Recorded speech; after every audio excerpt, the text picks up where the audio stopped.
Hello everyone welcome back to my YouTube channel logic रो 3 mark विशिष्ट प्रश्न उत्तर को आलोचना करिबा।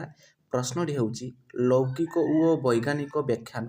लौकिक ओ वैज्ञानिक व्याख्यान एहार सठिक उत्तर हेउची साधारणतः जणे व्यक्ति निजर विश्वास बा विचार अनुसार घटनार व्याख्याकरण करिथाए ताहार व्याख्यान रे विज्ञानसम्मत तथ्य बा नियमावलीर आवश्यकता नथाए। से निजर धारणा अनुसार घटना को व्याख्या करिबा पई चेष्टा करे एहाकू लौकिक व्याख्यान कुहा जाए। उदाहरण स्वरूप राहु ग्रास द्वारा चंद्र ग्रहणर व्याख्या, केतु ग्रास द्वारा सूर्य परागर व्याख्या इत्यादि।